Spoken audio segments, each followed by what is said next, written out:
മഹാനായ നബിയിന റസൂലുള്ളാഹി സ്വല്ലല്ലാഹു അലൈഹി വസല്ലം തങ്ങൾ നോക്കുമ്പോൾ മുത്തുനബിയുടെ മസ്ജിദ് നബവിയിൽ ഒരു വാപ്പയും മകനും എപ്പോഴും വരും. വലിയ വാപ്പ പള്ളി വരുമ്പോൾ മോനെയും കൊണ്ടുവരാറുണ്ട്. ആ മകനെ കാണുന്നില്ല. ആ മകനെ കാണാതെ വന്നപ്പോ നബി സല്ലല്ലാഹു അലൈഹി വസല്ലം തങ്ങൾ ചോദിച്ചു, കേട്ടോ മോനെന്തേ? മോനെ എൻ്റെ മോൻ മരിച്ചുപോയി നബിയെ. ആ സമയത്ത് പ്രവാചകൻ സ്വഹാബിയോട് പറഞ്ഞു, ക്ഷമിക്ക്, സ്വർഗമുണ്ട്, അവൻ സ്വർഗത്തിന്റെ മുന്നിൽ നിങ്ങളെ കാത്തു നിൽക്കുമെന്ന് നബിയിന റസൂലുള്ളാഹി.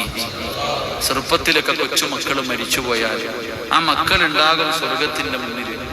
ഒരു സഹോദരി വിളിച്ച് കരഞ്ഞുകൊണ്ട് പറഞ്ഞു, ഉസ്താദെ, ഞാൻ 3 മക്കളെ പ്രസവിച്ചു, 3 മരിച്ചുപോയി. ഒന്ന് 7 മാസം, ഒന്ന് 3 മാസത്തിൽ, ഒന്ന് 7 മാസത്തിൽ, ഒരെണ്ണം പ്രസവിച്ച ഉടനെ, അങ്ങനെ 3 മക്കളും പോയി.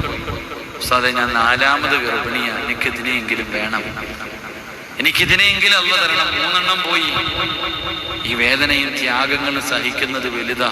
അള്ളാഹു ആ സഹോദരിക്ക് സ്വാലിഹായ ഒരു സന്താനത്തിന് അള്ളാഹു കൊടുത്ത് അനുഗ്രഹിക്കുമാറാകട്ടെ.